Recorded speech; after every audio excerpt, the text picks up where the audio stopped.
नमस्कार, दिन भर की बड़ी खबरों में आपका स्वागत है। मैं हूं परवीन शेख। आज इस बुलेटिन में बात होगी किसानों के बीच पहुंचे राहुल गांधी से परेशान बीजेपी के फर्जीवाड़ा करने वाले ठगों को लेकर कांग्रेस के निशाने पर आई मोदी सरकार की, गहलोत और पायलट की दोस्ती से बीजेपी को होने वाले बड़े नुकसान की, महाराष्ट्र में शरद पवार की हुंकार की। साथ ही जानेंगे कैसे तेलंगाना में फ्लॉप रहा पीएम मोदी का रोड शो और बुलेटिन के आखिर में बात होगी हरियाणा सरकार के तुगलकी फरमान की। इसके साथ ही और भी कई बड़ी खबरों से आपको करवाएंगे रूबरू, लेकिन तमाम बड़ी खबरों से पहले एक नजर सुर्खियों पर। 3 दिवसीय दौरे पर मणिपुर पहुंचा वाम दलों का प्रतिनिधिमंडल, बोले संसद में उठाएंगे मुद्दा। पीएम मोदी 9 महीने में 7वीं बार राजस्थान के दौरे पर। पीएम ने बीकानेर से अमृतसर जामनगर ग्रीनफील्ड एक्सप्रेसवे को किया राष्ट्र को समर्पित। एकनाथ शिंदे गुट के विधायकों पर फैसले की घड़ी, शिंदे गुट के 40 और ठाकरे गुट के 14 एमएलए को नोटिस, अयोग्यता पर मांगा जवाब। रेलवे बोर्ड ने ट्रेनों की एसी चेयर कार और एग्जीक्यूटिव क्लास के किराए में 25% तक की कटौती का किया ऐलान, वंदे भारत का सफर भी होगा सस्ता। ये तो थी सुर्खियां और अब बात आज की सबसे बड़ी खबर की। गुजरात हाईकोर्ट ने मोदी मानहानि मामले में सजा रद्द करने की राहुल गांधी की याचिका को खारिज कर दिया था, जिसे बीजेपी अपनी बड़ी जीत मान रही थी। लेकिन आज राहुल ने फिर बीजेपी को परेशान कर दिया।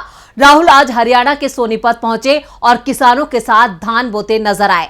राहुल की इन तस्वीरों ने बीजेपी और पीएम मोदी की नींद उड़ा दी है। क्या है पूरी खबर, देखते हैं ये रिपोर्ट।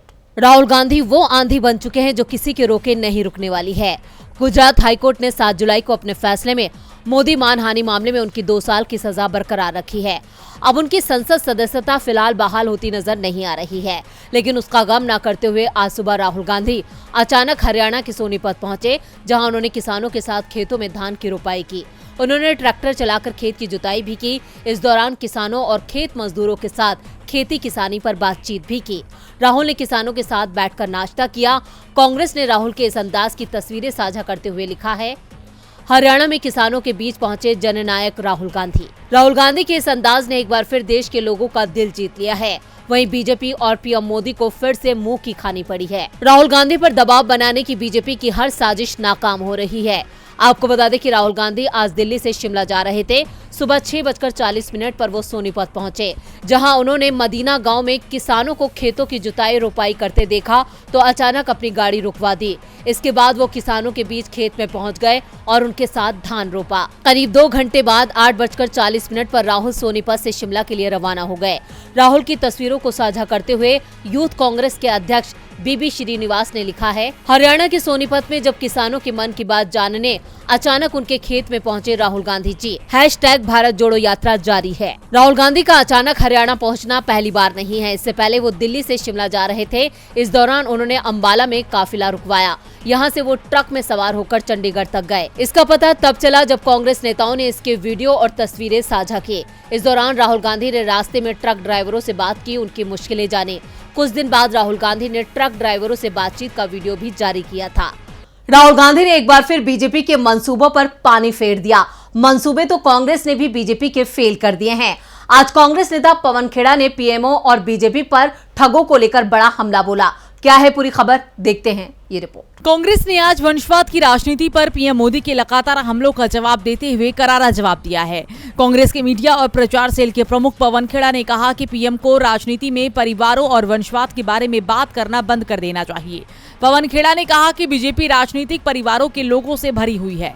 बीजेपी पर निशाना साधते हुए पवन खेड़ा ने कहा कि सबको पता है कि बीजेपी के नेता वोट लेकर जनता को ठगते हैं, काम नहीं करते, लेकिन ये ठग तो उनके नाम पर पैसे लेकर भी काम नहीं कर रहे हैं।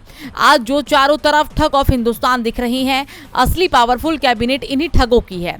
कोई ठग खुद को अमित शाह का भतीजा बताता है, कोई नड्डा का करीबी बताता है। इन्होंने कई राज्यों के विधायकों को मूर्ख बना दिया है। इन ठगों में इतना आत्मविश्वास कहां से आता है? यश अमीन उर्फ विराज शाह खुद को अमित शाह का भतीजा बताकर विधायकों को मंत्री बना रहे थे। ब्रजेश रथ ने खुद को अमित शाह का करीबी बताकर एक व्यवसायी से 2 करोड़ की ठगी की। लेकिन शिकायत पर कोई कार्रवाई नहीं हुई। शाह तो शाह, शहंशाह भी कम नहीं है। किरण पटेल, अंकित कुमार, वासुदेव, सत्येंद्र, ये सभी अपने आप को पीएमओ की अधिकारी बताते हैं। प्रधानमंत्री कार्यालय का नाम लेकर ठगी करते हैं। विजिटिंग कार्ड छपा रखे हैं। ऐसा हमने पहली बार देखा है। ऐसा लग रहा है कि ठगी का एक बड़ा बरगद नई दिल्ली में है और उसके नीचे खरपतवार की तरह ठग चल रहे हैं। गौरतलब है कि मध्य प्रदेश में एक सरकारी कार्यक्रम में पीएम मोदी ने कहा था कि कांग्रेस और अन्य परिवार केंद्रित पार्टियां लोगों को झूठी गारंटी दे रही हैं। उन्होंने कांग्रेस पे निशाना साधते हुए कहा कि ऐसे लोग गारंटी की योजना लाए हैं जिनकी खुद की अपनी राजनीतिक गारंटी नहीं है। लेकिन अब कांग्रेस ने बीजेपी को बुरी तरह घेर लिया है। पवन खेड़ा के इस खुलासे से बीजेपी बैकफुट पर है तो राजस्थान में भी बीजेपी बैकफुट पर है। राजस्थान में इस साल के आखिर में विधानसभा चुनाव हैं। राज्य की सत्ता पर काबिज कांग्रेस फिर वापसी का दावा कर रही है।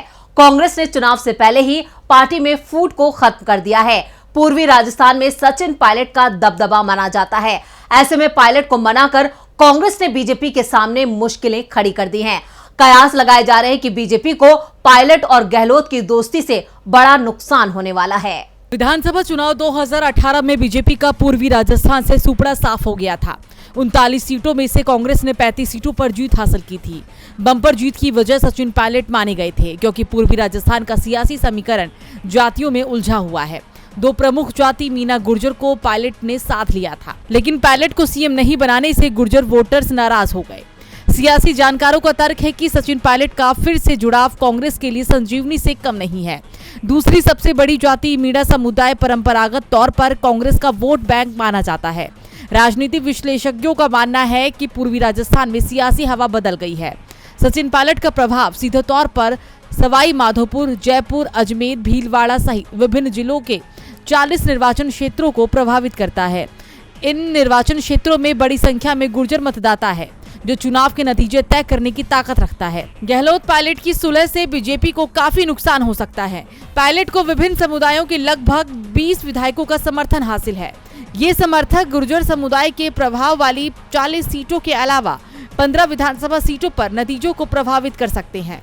कांग्रेस से जुड़े सूत्रों का दावा है कि राहुल गांधी की भारत जोड़ो यात्रा को राजस्थान में बड़ा समर्थन मिला था। सचिन पायलट के परंपरागत गढ़ दौसा में राहुल गांधी को देखने के लिए लोगों में क्रेज देखा गया। कांग्रेस के रणनीतिकारों को उम्मीद है कि गहलोत पायलट सुलह से पूर्वी राजस्थान में कांग्रेस को एक बार फिर सफलता मिलेगी। पूर्वी राजस्थान के दौसा, अलवर, सवाई माधोपुर, करौली, भरतपुर और धौलपुर में सचिन पायलट का बड़ा असर माना जाता है। सियासी जानकारों का कहना है कि बीजेपी राजस्थान में सत्ता वापसी के लिए पूरा जोर लगा रही है। पूर्वी राजस्थान में गुर्जर बाहुल्य कई सीटें हैं। इन सीटों पर बीजेपी की पैनी नजर है, लेकिन गहलोत पायलट सुलह से बीजेपी के सामने जीत की बड़ी चुनौती है।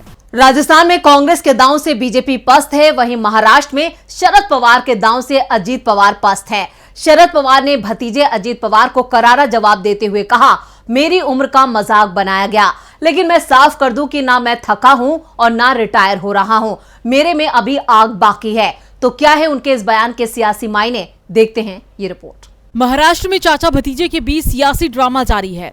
इसी कड़ी में आज नासिक रवाना होने से पहले शरद पवार ने कहा कि वो न थके हुए हैं और ना ही रिटायर होने जा रहे हैं। दरअसल बागी गुट के नेता और उनके भतीजे अजीत पवार ने कहा था कि साहिब की उम्र हो गई है, अब उन्हें रिटायरमेंट लेकर हमें आशीर्वाद देना चाहिए।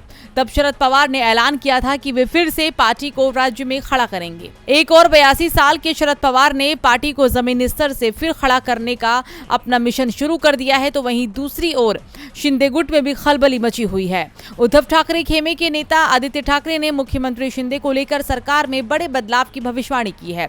आदित्य ठाकरे का कहना है कि एकनाथ शिंदे को इस्तीफा देने के लिए कहा गया है। इस बीच आज विधानसभा स्पीकर राहुल नार्वेकर ने शिंदे गुट के नेता सीएम एकनाथ शिंदे और विधायकों को नोटिस जारी किया है।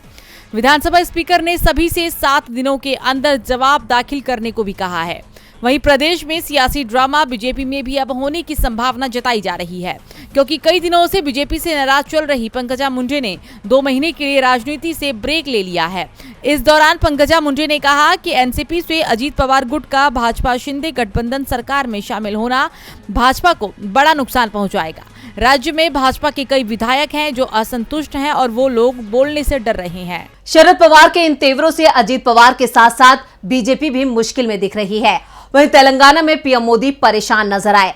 तेलंगाना दौरे पर पहुंचे पीएम मोदी ने रोड शो किया। इस दौरान पीएम के रोड शो में गिनती के लोग ही नजर आए।